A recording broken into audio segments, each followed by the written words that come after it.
Hello everyone, myself Jagdish Bhakhar, Dr. Subhas Technical Campus, Junagadh. Industrial engineering સબ્જેક્ટની અંદર આપણે work સ્ટડીનો unit જોઈ રહ્યા છીએ. તેની અંદર આજે આપણે lecture number 18 standard time and allowances આ ટોપિક ઉપર અભ્યાસ કરીશું. ફર્સ્ટ ઓફ ઓલ, જે સ્ટાન્ડર્ડ ટાઈમની આપણે વાત કરીએ છીએ એ સ્ટાન્ડર્ડ ટાઈમની ગણતરી કરવા માટે બીજા કેટલાક સમયની જરૂર પડે અને તેના માટે એક પછી એક આપણે એ પેરામીટર્સને સમજીએ. ફર્સ્ટ છે observe time.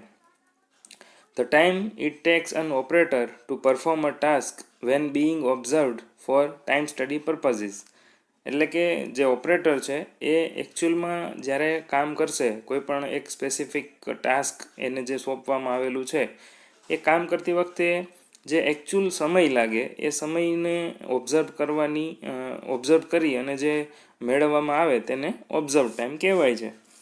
Observe time do not take into account contingencies like machine breakdowns or the operator's ability and are simply the time taken by the particular operator being observed to complete the task. જ્યારે observe ટાઈમની ગણતરી કરવામાં આવે છે ત્યારે જે machine breakdown હોય એવી સિચ્યુએશનને ધ્યાનમાં લેવામાં આવતી નથી, અથવા તો ઓપરેટરની કંઈ ડિસેબિલિટી છે અથવા તો કંઈ પણ પ્રોબ્લેમ છે તો એવી કન્ડિશનને ધ્યાનમાં લેવામાં આવતી નથી. નોર્મલ કન્ડિશનમાં જે ઓપરેટર કામ કરે અને જે ટાસ્ક કમ્પ્લીટ થાય એવી જ સિચ્યુએશનને ઓબ્ઝર્વ ટાઈમની અંદર ગણતરી કરવામાં આવે છે. Thus, when setting a standard time for a particular task, several different operatives of different levels of ability will be observed and a contingency allowance is added. એટલે જ્યારે સ્ટાન્ડર્ડ ટાઈમની વાત કરીએ અને સ્ટાન્ડર્ડ ટાઈમ ગણવામાં આવતો હોય એવી સિચ્યુએશન્સમાં આ જે એબિલિટીની વાત આપણે કરી ઓપરેટરની એને ધ્યાનમાં લેવામાં આવે છે. સાથે સાથે કન્ટિન્જન્સી એલાઉન્સીસ પણ એડ કરવામાં આવે છે અને આ અલગ અલગ એલાઉન્સીસ છે એની આગળ આપણે વાત કરવાના છીએ. જોઈએ, જ્યારે સ્ટાન્ડર્ડ ટાઈમ ગણવાનો હોય ત્યારે આપણે વાત કરીએ એમ કે એક ઓબ્ઝર્વ ટાઈમ હોય, એ સિવાય એક સિલેક્ટેડ ટાઈમ હોય. ઘણા બધા ઓબ્ઝર્વ ટાઈમ નોંધી લીધા પછી તેમાંથી એક ટાઈમ સિલેક્ટ કરવામાં આવે છે, જેને પસંદ કરેલ સમય. હવે આ બંને માટે ટાઈમ સ્ટડી કરતી વખતે સ્ટોપવોચ દ્વારા મેળવી નોંધવામાં આવતા સમયને અવલોકિત સમય કહે છે, એટલે કે ઓબ્ઝર્વ ટાઈમ. નોર્મલી આમાં વધારે કાંઈ ઉમેરવામાં આવતું નથી. જે સ્ટોપવોચમાં મેઝરમેન્ટ મળે છે એને જ આપણે ઓબ્ઝર્વ ટાઈમ કહીએ છીએ. પસંદ કરેલ સમય.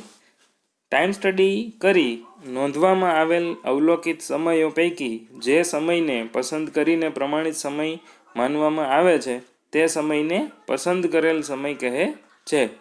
આ સમય પસંદગી કરવા નીચેની 3 પૈકીની કોઈ એક રીતનો ઉપયોગ થાય છે. પેલું છે વધુ પુનરાવર્તિત થતો સમય, બીજું છે નોંધવામાં આવેલ અવલોકિત સમયનો સરેરાશ સમય, અને ત્રીજું છે અચલ કાર્ય ઘટક માટે અગાઉ ટાઈમ સ્ટડી કરી મેળવેલ કે ટાઈમ સ્ટડીની હેન્ડબુકમાંથી સમયને પસંદ કરી શકાય છે. એટલે ઓબ્ઝર્વ ટાઈમ છે એ ઘણા બધા રીડિંગ્સ આપણે લીધા હોય. હવે કોઈ એક ટાસ્ક માટે માનો કે આપણે 10 રીડિંગ લીધા છે, 10 વખત ઓબ્ઝર્વેશન કરેલું છે, તો આપણે જે પહેલી મેથડ છે એ પ્રમાણે વધુ પુનરાવર્તિત થતો સમય, એટલે કે 10માંથી માનો કે 5 સમય એક સરખા આવે છે અથવા તો 6 સમય એક સરખા આવે છે, તો એ વારંવાર પુનરાવર્તિત થતો સમય ગણી શકાય. બીજું છે નોંધવામાં આવેલ અવલોકિત સમયનો સરેરાશ, એટલે કે જે 10 અવલોકનો આપણે લીધા છે એ 10 અવલોકનોની સરેરાશ લઈ લેવી. અને ત્રીજું છે કે સમયને ઓબ્ઝર્વ આગળ કરેલો હોય અથવા તો કોઈ એક કોન્સ્ટન્ટ એલિમેન્ટ હોય, વર્ક એલિમેન્ટ, તો એની જે ટાઈમ સ્ટડી કરેલી હતી એને જોઈને અથવા તો એની જે હેન્ડબુક હશે, રેફરન્સ બુક જેને આપણે કહી શકીએ, તો એમાંથી જ ડાયરેક્ટ એક સમય લઈ લેવો, એ આ ત્રીજી મેથડ છે. એટલે આમ જે ટાઈમ છે એ પસંદ કરવાની આ એક મેથડ છે. ત્યાર પછી એક પેરામીટર આવે છે બેઝિક ટાઈમ, એટલે કે મૂળભૂત સમય, કે જેને આપણે નોર્મલ ટાઈમ પણ કહી શકીએ છીએ. કોઈ એક કાર્ય ઘટકના અવલોકિત સમય અને કામદારના રેટિંગના ગુણાકારને પ્રમાણિત રેટિંગ વડે ભાગવાથી મૂળભૂત સમય મળે છે.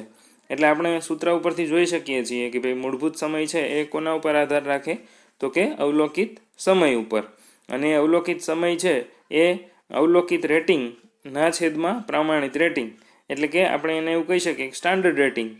તો અવલોકિત રેટિંગ છે એ જે તે વ્યક્તિનું રેટિંગ હશે કામ કરવાનું, અને એ વ્યક્તિના રેટિંગના આધારે જે મૂળભૂત સમય છે એ આપણને મળશે. પર્ટિક્યુલર કોઈ એક ટાસ્ક છે એ એક વ્યક્તિ કરતો હશે. હવે જ્યારે વ્યક્તિ બદલે છે તો પોસિબિલિટી એવી છે કે રેટિંગ છે એ પણ બદલી જાય. અને આપણને ખ્યાલ જ છે કે સ્ટાન્ડર્ડ રેટિંગ છે એ હંમેશા આપણે 100 લઈએ છીએ. હવે સ્ટાન્ડર્ડ ટાઈમ છે એ ગણતી વખતે અને એના જે ઇક્વેશન્સ છે એ કઈ રીતે એકબીજા સાથે જોડાયેલા છે એ આપણે જોઈએ. કાર્યને તેને માટેની પ્રમાણિત ઝડપે પૂરું કરવા માટે કુલ જેટલો સમય લાગે તેને પ્રમાણિત સમય કહે છે.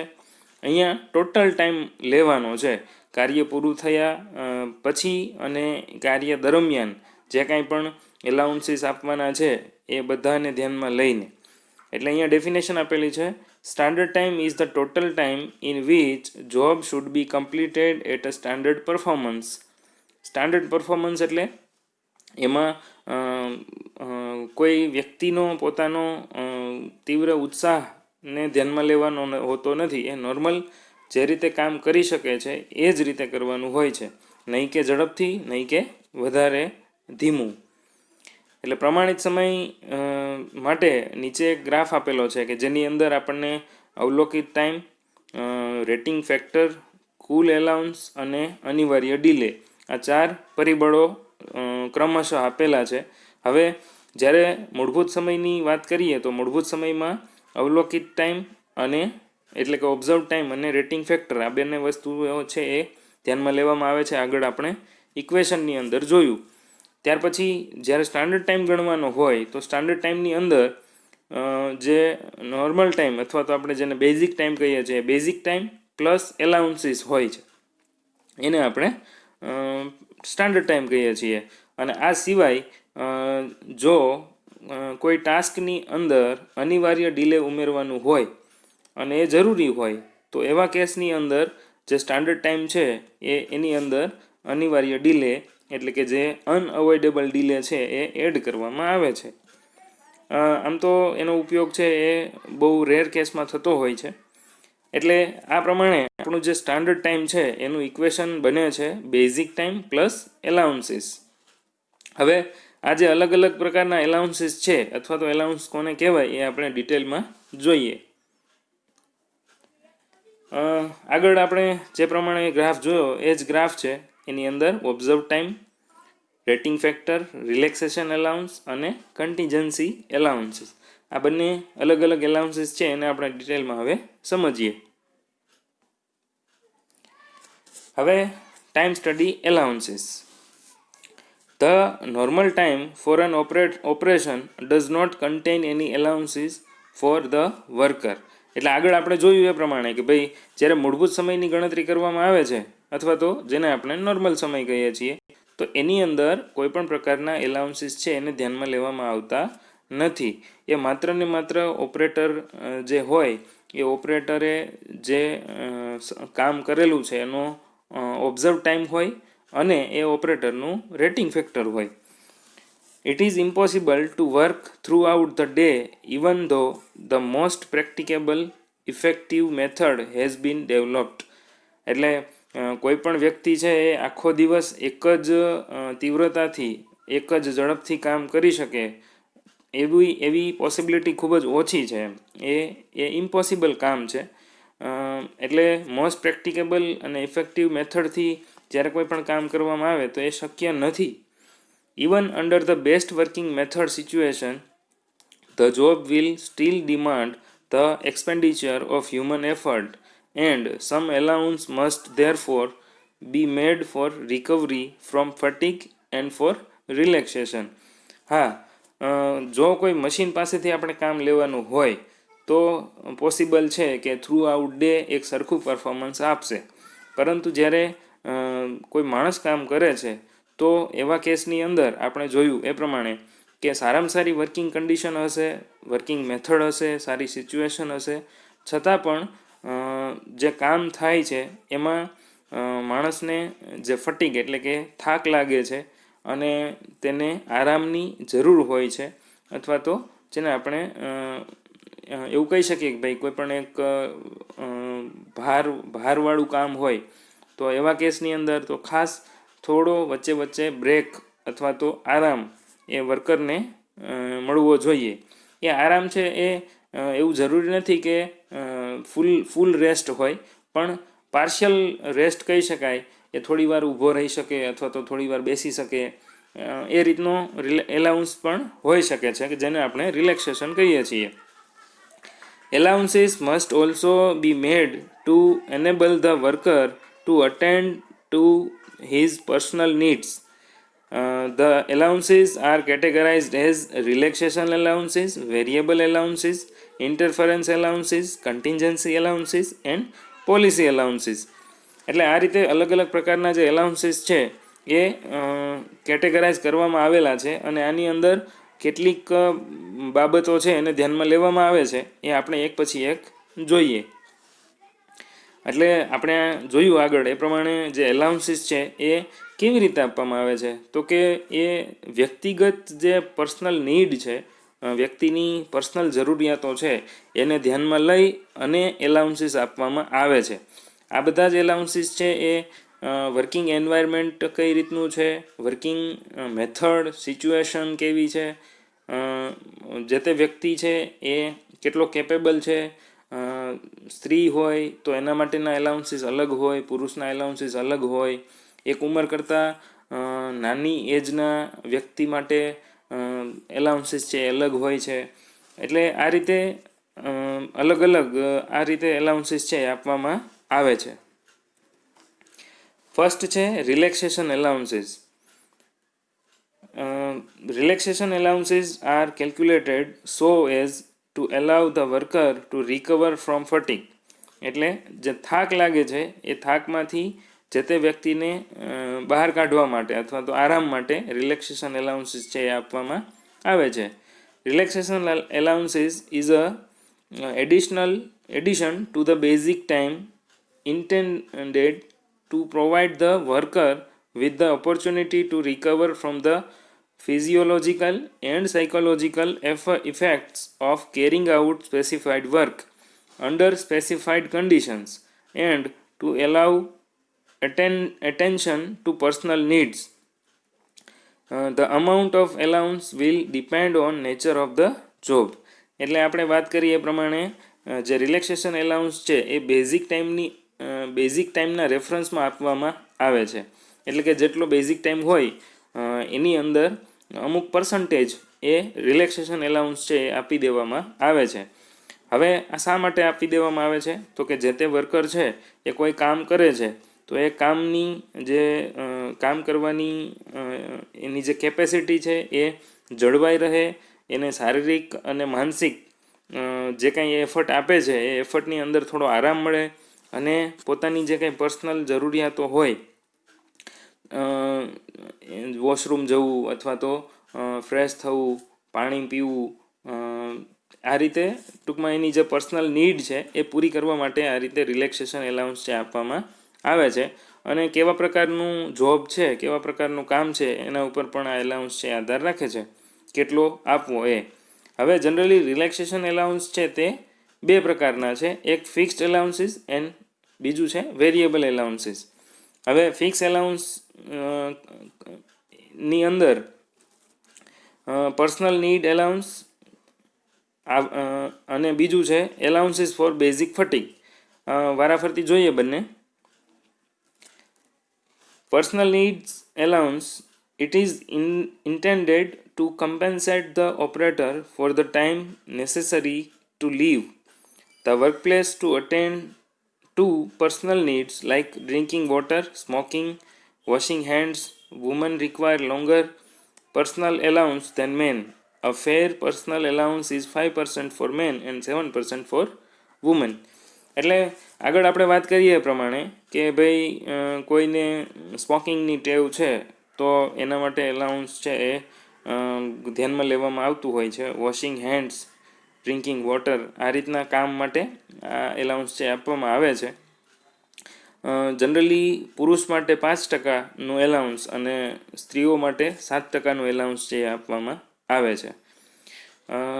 આ જે એલાઉન્સ છે એ બેઝિક ટાઈમનું એલાઉન્સ ગણવામાં આવે છે. સપોઝ બેઝિક ટાઈમ છે એ 10 મિનિટ હોય તો 10 મિનિટના 5%, બરાબર, એટલે કે 1 મિનિટ. આ રીતે એલાઉન્સ છે આપવામાં આવે છે. બીજું છે allowance for basic fatigue. This allowance is given to compensate for energy expended during working. A common figure considered as a allowance is 4% of the basic time. એટલે જે થાક માટેનો એલાઉન્સ આપવામાં આવે છે, પહેલો હતો એ પર્સનલ નીડ માટેનો હતો, બીજો છે થાક માટેનો હતો. એટલે આ જે બેઝિક ફટીગ છે એના માટે એ ક્યારે આપવામાં આવશે? જ્યારે ભારે કોઈ કામ હોય નોર્મલ કામ કરતાં, તો એવા કેસની અંદર આપવામાં આવે છે અને એ જનરલી 4% આપવામાં આવે છે બેઝિક ટાઈમનું. એટલે આ રીતે જે રિલેક્સેશન એલાઉન્સ છે એ કાર્ય કરવાથી જે શારીરિક અને માનસિક થાક લાગે છે તેમાંથી જે તે વર્કરને આરામ મળે એના માટે આ જે સમય છે એની છૂટછાટ આપવામાં આવે છે. એટલે આ જે આરામલક્ષી એ છૂટછાટ છે એ દરેક કાર્ય ઘટક માટે જુદી જુદી આપવામાં આવે છે. એની અંદર આપણે જે કંઈ બાબતો છે એ બધી ધ્યાનમાં લીધી. કામથી લાગેલી થકાવટ અથવા તો નિરસતા, ઘણી વખત વર્કર છે એ થાકી જાય છે તો એની જે એફર્ટ છે એ ઓછી થઈ જાય છે કામ કરવા માટેની, એટલે આપણે એને મોનોટોની પણ કહી શકીએ. તો આ જે નિરસતા છે એ દૂર કરવા માટે પણ એલાઉન્સ છે એ આ રીતે રિલેક્સેશન એલાઉન્સ છે એ 4% આપવામાં આવે છે. ત્યાર પછી આગળ વાત કરીએ વેરિયેબલ એલાઉન્સ. હવે જનરલી વેરિયેબલ એલાઉન્સ છે એ is allowed to an operator who is working under poor environmental conditions that cannot be improved, added stress and strain in performing the job. એટલે જનરલી જે વેરિયેબલ એલાઉન્સ છે એ દરેક વખતે તો હોતો નથી, પણ જ્યારે કોઈ ખરાબ એન્વાયરમેન્ટલ કન્ડિશન હોય, કોઈ કેમિકલ ઇન્ડસ્ટ્રીની અંદર અથવા તો કોઈ એવી જગ્યાએ કે જ્યાં કોઈ હેઝાર્ડિયસ ઇફેક્ટ હોય અથવા તો ટેમ્પરેચર હાઈ હોય, આવી કોઈ જગ્યા હોય તો ત્યાં જનરલી વધારે ફેરફાર તો કરી શકાતા નથી. ત્યાં એન્વાયરમેન્ટલ કન્ડિશન બદલી શકાય એવી ના હોય. એટલે જ્યાં આવા લોકો કામ કરે છે તો એવા લોકોને અલગથી એલાઉન્સ આપી દેવામાં આવે છે કે જેથી કરીને એને સારી રીતે આરામ થઈ શકે અથવા તો એનો જે વર્કિંગ સ્ટ્રેસ છે અને જે શરીરનો સ્ટ્રેન છે એ ઓછો કરી શકાય અને એનું જે કામ છે એ સારી રીતે કરી શકે. The variable fatigue allowance is added to the fixed allowance to an operator who is engaged on medium and heavy work and working under abnormal conditions. એટલે જનરલી આ જે ફટીગ એલાઉન્સ છે એની સાથે જ એડ કરી દેવામાં આવે છે ફિક્સ અલાઉન્સની સાથે, અને જનરલી મીડિયમ અને હેવી વર્ક માટે આ છે આપવામાં આવે છે. The amount of variable fatigue allowance varies from organization to organization. એટલે અહીંયા કોઈ ફિક્સ એવો ડિઝિટ નથી, પણ વર્કિંગ સિચ્યુએશન પ્રમાણે વેરિયેબલ એલાઉન્સ છે આપવામાં આવતો હોય છે. ત્યાર પછી ઇન્ટરફિયરન્સ એલાઉન્સ. એક કરતાં વધારે મશીનથી ઉત્પાદન થતું હોય ત્યારે આ પ્રકારની છૂટછાટ છે એ આપવામાં આવે છે. ઇન્ટરફેરન્સ એટલે આપણને ખબર છે કે એક સાથે એક કરતાં વધારે કામમાં એંગેજ કોઈ રહેતું હોય ત્યારે જરૂર પડતી હોય છે. It is an allowance of time included into the work content of the job to compensate the operator for the unavoidable loss of production due to simultaneous stoppage of 2 or more machines being operated by him. એટલે આપણે વાત કરીએ એમ કે ભાઈ એક જ વ્યક્તિ જ્યારે એક કરતાં વધારે મશીન ઓપરેટ કરતો હોય તો સ્વાભાવિક છે કે એની જે કામ કરવાની એફિશિયન્સી છે તેની જરૂર વધારે પડશે અને જે એક વ્યક્તિ જ્યારે એક મશીન ઓપરેટ કરતો હોય એની કમ્પેરિઝનમાં તેનું કામ છે એ વધી જશે. તો આવા કેસની અંદર આ ઇન્ટરફરન્સ એલાઉન્સ છે આપવામાં આવે છે. This allowance is applicable for machine or process controlled jobs. એટલે કે જનરલી જે મશીન ઓપરેટર્સ હોય અથવા તો પ્રોસેસ કંટ્રોલ્ડ કોઈ કામ છે તેની અંદર આ પ્રકારના આપવામાં આવે છે. Interference allowance varies in proportion to number of machines assigned to the operator. એટલે જે વ્યક્તિ છે, જે ઓપરેટર છે, તે કેટલા મશીન ઓપરેટ કરે છે તેના આધારે આ એલાઉન્સ છે તે આપવામાં આવે છે. જેટલા મશીન્સ વધારે તેટલું એલાઉન્સ વધારે, એ રીતે ગણતરી કરવામાં આવે છે. The interference of the machine increases the work content. એટલે આપણે વાત કરીએ એમ જ આમ તો કે જે મશીન ઇન્ટરફરન્સ છે એ ક્યારે વધે તો કે જ્યારે ઓપરેટર પાસે મશીનની સંખ્યા વધે તો એ પ્રમાણેનું વર્ક કન્ટેન્ટ છે એ પણ વધતું હોય છે. ત્યાર પછી છે contingency allowance. A contingency allowance is a small allowance of time which may be included in a standard time to meet legitimate and expected items of work or delays, the practice measurement of which is uneconomical because of their infrequent or irregular occurrence. એટલે generally આ જે contingency allowance છે એટલે કે આકસ્મિક છૂટછાટ, કન્ટિન્જન્સીનો મતલબ થાય છે આકસ્મિક. એટલે આ જે આકસ્મિક છૂટછાટ છે એ જનરલી પ્રમાણમાં નાનું હોય છે અને જે એ ક્યારે આપવામાં આવે છે તો કે જ્યારે કંઈક એવું અનએક્સપેક્ટેડ ડીલે થઈ જાય અથવા તો કોઈ એક્સિડન્ટ થાય એવા કેસની અંદર આ જે એલાઉન્સ છે એ આપવામાં આવે છે. આ પ્રકારનું જે એલાઉન્સ છે એમ તો અનઇકોનોમિકલ ગણાય, કેમ કે એક્સિડન્ટ થાય અથવા તો જે કંઈ આ રીતના ડીલે થાય, એક્સિડન્ટ થાય તો એ જનરલી પ્રોડક્શન છે એ સ્ટોપ કરતું હોય છે અથવા તો ઘણું બધું નુકસાનકારક નીવડે છે. This allowance provides for small unavoidable delays as well as for occasional minor extra work. Some of the examples calling for contingency allowance are tool breakage involving removal of tool from the holder and all other activities to insert new tool into the tool holder. એટલે અહીંયા એક સરસ example આપેલું છે કે જ્યારે tool છે એ તૂટી જાય છે, જનરલી ટૂલ છે એ ઓપરેટ કરતી વખતે અથવા તો ટૂલને મશીનમાંથી રિમૂવ કરતી વખતે અથવા ટૂલ હોલ્ડરમાંથી રિમૂવ કરતી વખતે જ્યારે ટૂલ બ્રેક થાય છે તો એની પાછળ બીજી ઘણી બધી પ્રોસેસ હોય છે. નવું ટૂલ લેવા જવું, નવું ટૂલને ઇન્સર્ટ કરવું અથવા તો એવા બધા જ કામ એમ. તો એને લીધે સમયનો જે છે એ ઘણી વખત બગાડ પણ થાય છે. બીજું છે example power failures of small duration. એટલે ટૂંકા સમય માટે જ્યારે પાવર ફેલર થાય છે, કોઈ ઇલેક્ટ્રિકલ ફોલ્ટ હોય અથવા તો એ પ્રકારનું કોઈ પણ એક સિચ્યુએશન. થર્ડ છે obtaining the necessary tools and gauges from central tool store. Contingency allowances should not exceed 5% of basic time. એટલે થર્ડ જે છે એ છે ટૂલ અથવા તો કોઈ ગેજીસને આપણે સેન્ટ્રલ ટૂલ સ્ટોરમાંથી લેવા જવું અથવા તો ત્યાંથી મેળવવું, એના માટેની જે કાંઈ લીગલ પ્રોસિજર હોય એ કરવી. તો આ બધું સમય માગે એવું છે અને જનરલી એમાં વધારાનો સમય આપવામાં આવે છે, જનરલી 5% આપવામાં આવે છે બેઝિક ટાઈમનો. એટલે આ છે કન્ટિન્જન્સી એલાઉન્સ. આની અંદર સુપરવાઇઝર અથવા તો જે તે ઓપરેટર છે એ કોઈ સપોઝ ડ્રોઈંગને રીડ કરતું હોય અથવા તો ડ્રોઈંગ શીટ હોય તેને સમજવાનો પ્રયત્ન કરતું હોય તો એ પણ આની અંદર એ ધ્યાનમાં લેવું પડે. અને આ દરમિયાન સ્વાભાવિક છે કે કામ છે એ બંધ રહેશે. સપોઝ કોઈ ઓપરેટર છે, મશીનિંગ કામ કરે છે, તો જે તે પ્રોડક્ટનું ડ્રોઈંગ એની પાસે હોય તો એ ઓપરેટર જનરલી ડ્રોઈંગ વાંચીને જ પોતાનું કામ કરશે. જે તે મશીનિંગ કરવાનું છે એ ડ્રોઈંગના ડાયમેન્શન પરથી જ કરતું હોય છે. તો એ ડ્રોઈંગને જોવું, સમજવું, એના માટે જે સમય લાગે એ સમય કન્ટિન્જન્સી એલાઉન્સમાં ગણવામાં આવશે. કેમ કે એ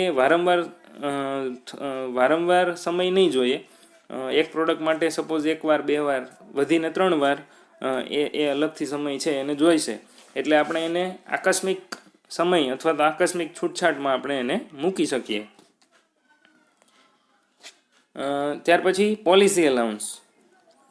policy allowance are not the genuine part of the time study and should be used with utmost care and only in clearly defined circumstances. એટલે આમ તો આ જે પોલિસી એલાઉન્સ છે એ કોઈ ટાઈમ સ્ટડીનો ભાગ નથી, પણ એને ખૂબ જરૂરી હોય ત્યારે કાળજીપૂર્વક જ આપવામાં આવે છે. The usual reason for making the policy allowance is to line up standard times with requirements of wage agreement between employers and trade unions. એટલે જે કંઈ એમ્પ્લોયર છે અથવા તો આપણે જેને એમ કહીએ કે ભાઈ જે કામ આપે છે અથવા તો જે કામ કરાવડાવે છે એ અને ટ્રેડ યુનિયન વચ્ચે એક એગ્રીમેન્ટ હોય છે કે જે પગારને લગતું હોય અથવા તો જે ભથ્થું ચૂકવવામાં આવે છે એને લગતું હોય, તો એના માટે થઈને આ પોલિસી એલાઉન્સ છે એ આપવો પડે છે. The policy allowance is an increment other than bonus increment applied to a standard time or to some constituent part of it. Example તરીકે work content to provide a satisfactory level of earnings for a specified level of performance under exceptional circumstances. એટલે આ જે policy allowance છે એ એક પ્રકારનું increment છે એવું કહી શકાય. એક નોર્મલ વર્કરને કોઈ પણ કામ કરવામાં સરળતા રહે અને એને જે કામ કરતી વખતે જે કાંઈ સ્ટાન્ડર્ડ ટાઈમ છે એમાં જો વધારો મળતો હોય તો એ સંતોષકારક લેવલથી એક કામ કરી શકે છે. એટલે એક સ્પેસિફિક લેવલના પરફોર્મન્સ માટે આ એક સર્કમસ્ટન્સીસ ઊભું કરવામાં આવેલું છે. Policy allowances are sometimes made as imperfect functioning of a division or part of a plant. એટલે આમ જોઈએ ને તો આજે ઇમ્પરફેક્ટ ફંક્શનિંગ છે એવું કહી શકાય. પોલિસી એલાઉન્સની ખરેખર જરૂર હોતી નથી, પણ ના છૂટકે આપવો પડે એવી રીતનો આ એક એલાઉન્સ છે. જનરલી પોલિસી એલાઉન્સ છે એને આપણે એવું કહી શકીએ ભાઈ નીતિલક્ષીય છૂટછાટ ગુજરાતીમાં કહેવું હોય તો. એટલે અઘરા અને ભારે કાર્યો કરતા કામદારોની જે એફિશિયન્સી છે, કાર્યક્ષમતા, એ જાળવી રાખવા માટે અને સંતોષકારક કાર્ય થાય એવા હેતુથી વધારાનો જે બોનસ સમય આપવામાં આવે એને આપણે પોલિસી એલાઉન્સ કહીએ છીએ ટૂંકમાં. આ સિવાય કેટલાક એલાઉન્સીસ છે, આપણે તેને પણ જોઈએ. એક છે સેટઅપ એલાઉન્સ. સેટઅપ એલાઉન્સ છે એ ક્યારે યુઝ થાય તો કે કામની શરૂઆત કરવા માટે અગાઉથી તૈયાર કરવા માટે જે સમયની જરૂર પડે છે, જેમ કે મશીનની સફાઈ કરવી, ઓઇલિંગ કરવું, ટૂલ્સને ગોઠવીને જોબને બરાબર ગોઠવવા. એટલે આવા જે કાર્યો છે એના માટે વધારાનો સમય ફાળવવામાં આવે છે તેને સેટઅપ છૂટછાટ એટલે કે સેટઅપ એલાઉન્સ કહેવાય છે. ત્યાર પછી શટડાઉન એલાઉન્સ. તો શટડાઉન એલાઉન્સ એના નામ ઉપરથી જ આપણે કહી શકીએ કે દિવસ કે શિફ્ટનો જ્યારે શિફ્ટ પૂરી થતી હોય તો કામદાર છે પોતાનું કામ પૂરું કરે ત્યારે તેને જે સમય ગુમાવવો પડે છે તેને પહોંચી વળવા અપાતા વધારાના સમયને શટડાઉન એલાઉન્સ કહેવામાં આવે છે. એટલે કે તે જ્યારે મશીન બંધ કરશે અથવા તો પોતાનું કામ છે એ પૂરું કરતો હોય ત્યારે કેટલીક અગત્યની એક્ટિવિટી હોય એ કરવી પડતી હોય છે. મશીનની સાફ સફાઈ, ઓઇલિંગ, ત્યાર પછી ટૂલને પોતાની જગ્યાએ મૂકવા જવું, તો આ માટે એને શટડાઉન એલાઉન્સ છે આપવામાં આવે છે. આ સિવાય લર્નિંગ એલાઉન્સ એટલે કે કામ શીખવા માટેની છૂટછાટ, એટલે કાર્ય માટેની પૂર્ણ આવડત કેળવવાની તાલીમ લેતા હોય તેવા કામદારને વધારાનો સમય આપવામાં આવે છે. તેને કામ શીખવા માટેની છૂટછાટ છે એ કહે છે. એટલે આ પણ દરેક વખતે હોતું નથી, પણ ક્યારેક ક્યારેક નવા કામદાર હોય તેના માટે ઉપયોગમાં લેવાય છે. ત્યાર પછી રિજેક્ટ એલાઉન્સ એટલે કે ખરાબ ગુણવત્તાવાળી રિજેક્ટ પ્રોડક્ટ માટેની છૂટછાટ. આની અંદર ખામીવાળું ઉત્પાદન થાય તેમાં કામદારનો કેટલોક સમય છે વ્યય થાય છે. સ્વાભાવિક છે કે કોઈ પ્રોડક્ટ બનતી હોય અને એમાં ડિફેક્ટ આવે અથવા તો એ પ્રોડક્ટનું ફેઇલર થતું હોય તો એમાં એ વર્કરનો સમય છે એ બગડતો હોય છે. એટલે સમયના આ જે વ્યય છે એને સરભર કરવા આ છૂટછાટ આપવામાં આવે છે. ખામીવાળું ઉત્પાદન મશીનમાં ક્યાંક ભેરવાતા તેને કાઢવામાં લાગતો સમય આ છૂટછાટનું એક ઉદાહરણ છે. એટલે ઘણી વખત કોઈ રો મટીરિયલ છે એ ડિફેક્ટિવ હોય તો એને ઘણી વખત જે નોર્મલ રો મટીરિયલ હોય એનાથી અલગ કરવું પડે, એને સેપરેટલી એને સમય આપવો પડે, એને ઇન્સ્પેક્ટ કરવા માટે અથવા તો એને ઓબ્ઝર્વ કરવા માટે. તો એ સમય છે એ વર્કરનો ઘણી વખત બગડતો હોય છે. એટલા માટે રિજેક્ટ એલાઉન્સ છે આપવામાં આવે છે. અને આપણે જોયું પ્રમાણે એક છે અનયુઝ્યુઅલ કન્ડિશન એલાઉન્સ, એટલે કે અસાધારણ સંજોગોમાં ઉત્પાદનમાં જે કંઈ વિલંબ થાય એટલે કે ડીલે થાય અને મટીરિયલ સખત આવી જાય ત્યારે મશીનિંગ કરવાનો જે સમય છે એ પણ સમય વધુ લાગે છે. તો આ પ્રકારનું જે છૂટછાટ છે એ આપવામાં આવે છે કે જેને અનયુઝ્યુઅલ કન્ડિશન એલાઉન્સ કહેવામાં આવે છે. એટલે મિત્રો આ રીતે બધા જ એલાઉન્સીસ છે એ પોતપોતાનું એક મહત્ત્વ ધરાવે છે અને દરેક ઓર્ગેનાઇઝેશન અથવા તો ઇન્ડસ્ટ્રીની અંદર આ રીતે સ્ટાન્ડર્ડ ટાઈમ નક્કી કરતી વખતે એલાઉન્સીસ છે તે આપવામાં આવે છે. અને એલાઉન્સીસ છે એ કઈ રીતે ઇમ્પ્લિમેન્ટ કરવું, બેઝિક ટાઈમમાંથી એલાઉન્સ કેવી રીતે ગણવો, એના માટેના જે એક્ઝામ્પલ્સ છે એ આપણે નેક્સ્ટ લેક્ચરની અંદર જોવાના છીએ. Okay friends, thank you.